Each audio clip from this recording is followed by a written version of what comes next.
UITM எனப்படும் மலேசிய தொழில்நுட்ப பல்கலைக்கழகத்தில் ஜனவரி 11ஆம் தேதி நடைபெற்ற ஒரு இஸ்லாமிய நிகழ்ச்சியில் முஸ்லிம் அல்லாத மாணவர்கள் பங்கேற்க கட்டாயப்படுத்தப்பட்டதாக கூறப்படுவதில் உண்மையில்லை. பல்கலைக்கழக நிர்வாகம் அறிக்கை வாயிலாக அதனை தெளிவுபடுத்தியது. சர்ச்சையாக்கப்பட்டுள்ள அந்த நிகழ்ச்சி ஷாலாம் UITM வளாகத்தில் உள்ள துவாங்கு மீசான் ஜைனால் ஆபிடின் மசூதியில் நடைபெற்றது. அதில் 2447 முதல் பருவ மாணவர்கள் பங்கேற்றனர். அவர்களில் கிசாத்ரியா நிகாரா சத்து, கம்பாரா சத்து, பஞ்சாராகம் சத்து ஆகிய புறப்பாட திட்டங்களைச் சேர்ந்த 34 முஸ்லிம் அல்லாத மாணவர்களும் அடங்குவர். சமுதாயத்திற்கு பங்களிக்க தயாராக இருக்கும் மாணவர்களை உருவாக்கும் UITM-இன் நோக்கத்திற்கு ஏற்ப குணநலன், அறிவுசார் மற்றும் ஆன்மீக வளர்ச்சியில் கவனம் செலுத்தும் வகையில் அந்த நிகழ்ச்சி மிகவும் கவனமாக திட்டமிடப்பட்டிருந்தது. அதன்படி முஸ்லிம் மாணவர்கள் மசூதியின் பிரதான மண்டபத்தில் இறுதிச் சடங்குகளை நிர்வகித்தல் குறித்த விரிவுரையில் கலந்து கொண்டனர். அதே சமயம் முஸ்லிம் அல்லாத மாணவர்கள் சமூக நெறிமுறைகளை பற்றிய பேச்சில் கலந்து கொண்டனர். சமூக நெறிமுறைகள் பேச்சு என்பது வீட்டில், பணியிடத்தில் மற்றும் பொது இடங்களில் நெறிமுறை மதிப்புகள் பற்றிய புரிதலை வழங்குவதை நோக்கமாக கொண்டது. அந்த நிகழ்ச்சிக்கு பிறகு முஸ்லிம் அல்லாத மாணவர்கள் வீடு திரும்ப அனுமதிக்கப்பட்டனர். நிகழ்ச்சி நிர்வாகத்தை எளிதாக்குவதற்கும் நேரம் மற்றும் தளவாட வளங்களை மிச்சப்படுத்துவதற்கும் பங்கேற்பாளர்கள் இடையூறுகள் இல்லாமல் நடவடிக்கைகளில் ஈடுபடுவதை உறுதி செய்யும் நோக்கில்தான் மசூதி மற்றும் மசூதிக்குள் அமைந்துள்ள முக்தாமார் மண்டபத்தில் அந்த நிகழ்ச்சி நடத்தப்பட்டது. எனினும் அந்த நிகழ்ச்சி குறித்த போஸ்டரில் இடம்பெற்ற குழப்பங்களை நாங்கள் ஒப்புக்கொள்கிறோம். அதனை கடுமையாக கருதி இனிவரும் காலங்களில் தகவல் தொடர்பை மேம்படுத்துவோம் என UITM உத்தரவாதம் அளித்தது. சபா சரவாக்கைச் சேர்ந்த முஸ்லிம் அல்லாத மாணவர்கள் UITM மசூதி வளாகத்தில் நடைபெற்ற நிகழ்ச்சியில் பங்கேற்க கட்டாயப்படுத்தப்பட்டதாக இணைய ஊடகம் ஒன்றில் முன்னதாக செய்தி வெளியானது.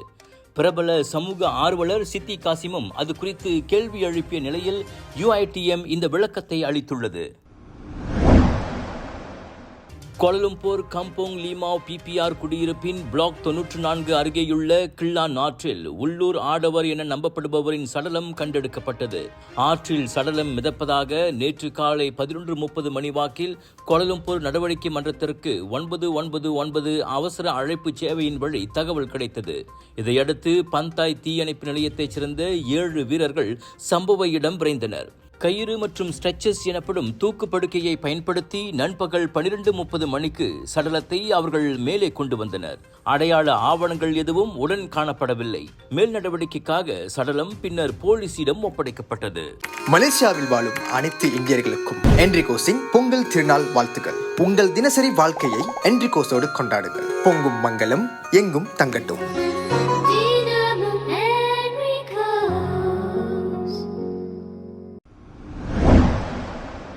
புத்ராஜயா சைபர் ஜெயா நெடுஞ்சாலையின் 38வது கிலோமீட்டரில் நேற்று ஒரு சிறிய லாரி கொழுந்துவிட்டு எரிந்த நிலையில் தானாக நகர்ந்த சம்பவத்தால் பரபரப்பு ஏற்பட்டது.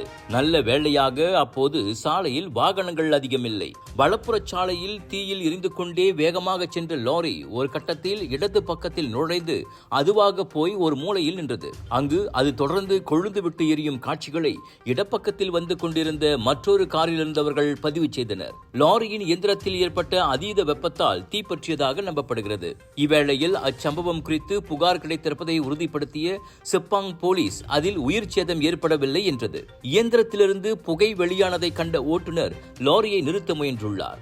ஆனால் அதற்குள் தீ வேகமாக பரவியதால் அது முடியாமல் போனது. இதையடுத்து உயிரை காப்பாற்றிக் கொள்ள அவர் வெளியே குதித்து விட்டார். அதில் சிராய்ப்பு காயம் ஏற்பட்டது தொடக்க கட்ட விசாரணையில் கண்டறியப்பட்டது. ஜோர் சிங்கப்பூர் மக்களை, நாட்டின் தலை சிறந்த புகழ்பெற்ற இந்தியன் எக்ஸிபிஷன் ஏற்பாட்டாளர் கலர்ஸ் ஆஃப் இந்தியா வழங்கும் பிரம்மாண்டத்தின் உச்சம் southern international Indian expo and viral food festival 24 ஜனவரியிலிருந்து 2 பிப்ரவரி வரை தாசிக் சென்ட்ரல் ஸ்கூடாய் ஜோபார்வில் latest Indian wedding collections, travel packages, tattoo artists, ladies accessories, jewelry, clothing collections, sari, kurtas, kurtis, Punjabi suits, lehengas, jippa, kids wear and more. Big sale, big discount. Selangor செப்பாங்கில் பொது இடத்தில் ஒரு பெண்ணிடம் ஆணுறுப்பை காட்டிய சந்தேகத்தில் கட்டட பராமரிப்பாளர் கைதாகியுள்ளார். Savannah சவுத்வேல் சிட்டியில் திங்கட்கிழமை மதியம் அச்சம்பவம் நிகழ்ந்தது. பாதிக்கப்பட்ட பெண் அளித்த போலீஸ் புகாரின் பேரில் அன்று நள்ளிரவே 32 வயது அவ்வாடவர் கைதானார்.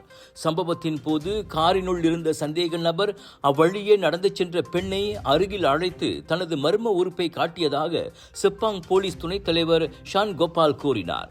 இந்நிலையில் விசாரணைக்காக அவ்வாடவர் 3 நாட்கள் தடுத்து வைக்கப்பட்டுள்ளார். குற்றம் நிரூபிக்கப்பட்டால் அதிகபட்சம் 5 ஆண்டுகள் சிறையும் அபராதமும் விதிக்கப்பட வாய்ப்பிருப்பதாக ஷான் சொன்னார். மலேசியாவில் முதல் முறையாக என்ரிகோஸ் நிறுவனம் மாட்டுப் பொங்கல் விழாவை பெரிதளவில் கொண்டாடவிருக்கின்றது. கிராம சூழலுடன் மாட்டு வண்டி கண்காட்சி, பாரம்பரிய விளையாட்டுகள், ஜல்லிக்கட்டு கண்காட்சி உள்ளிட்ட பல நிகழ்ச்சிகள் நடத்தப்பட உள்ளன. இந்த சிறப்பான விழாவில் கலந்து கொண்டு பொங்கல் திருநாளை அனுபவிக்க உங்கள் அனைவரையும் என்ரிகோஸ் அழைக்கிறது. இந்த விழாவில் கலந்து கொள்ள www.enrico.com.my என்ற அகப்பக்கத்தை நாடுங்கள் அல்லது 01255222845 என்ற எண்ணை தொடர்பு கொள்ளுங்கள்.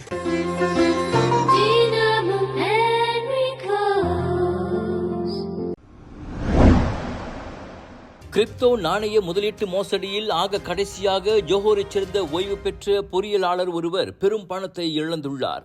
63 வயது அவ்வாடவர் கடந்த ஜூலையிலிருந்து பறிகொடுத்த பணம் 9.5 மில்லியன் ரிங்கிட் என ஜோஹர் போலீஸ் தலைவர் டத்து எம் குமார் தெரிவித்தார். பிட்காயின் முதலீட்டில் கணிசமான லாபம் பார்க்கலாம் என்ற ஃபேஸ்புக் விளம்பரத்தால் கவரப்பட்டவர் ஒரு லிங்க் இணைப்பை தட்டி வாட்ஸ்அப் குழுவில் சேர்ந்தார். அதன் மூலம் அறிமுகமான இருவர் 50 விழுக்காடு வரை லாபம் கொட்டும் என அவருக்கு ஆசை காட்டியுள்ளனர்.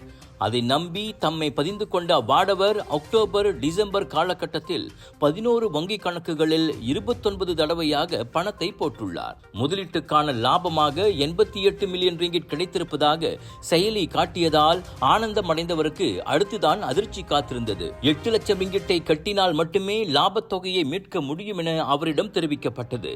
முடியாது என மறுத்து ஆரம்பத்தில் தன்னை அம்முதலீட்டில் இணைத்துவிட்ட இருவரை தொடர்பு கொண்டால் அவர்களோ அழைப்பை எடுக்கவில்லை. தொடர்பில் வராமல் இருவரும் காணாமல் போனதால் தாம் ஏமாற்றப்பட்டிருப்பதை உணர்ந்து அவர் போலீசில் புகார் செய்துள்ளார். சமூக ஊடகங்களில் வரும் முதலீட்டு விளம்பரங்களை கண்மூடித்தனமாக நம்பாமல் எதையும் ஒரு தடவைக்கு பல தடவை நன்கு யோசித்து முடிவெடுக்குமாறு டத்து குமார் பொதுமக்களை மீண்டும் அறிவுறுத்தினார். முதலீட்டு நிறுவனங்கள் என கூறிக்கொள்ளும் 3ஆம் தரப்புக்கு பண பரிமாற்றம் செய்யும் முன் அவற்றின் கைபேசி எண்கள், வங்கிக் கணக்கு உண்மையானவையா என்பதை சேமாக் மியூல் இணையதளத்தில் பரிசோதித்துக் கொள்ளலாம் என்றார் அவர்.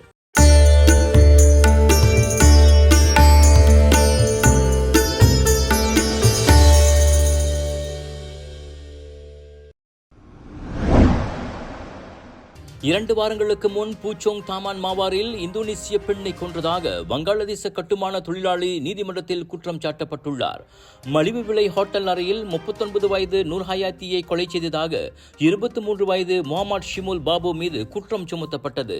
எனினும் கொலை குற்றம் உயர் நீதிமன்ற அதிகாரத்தின் கீழ் வருவதால் சந்தேக நபரிடமிருந்து வாக்குமூலம் பதிவு செய்யப்படவில்லை.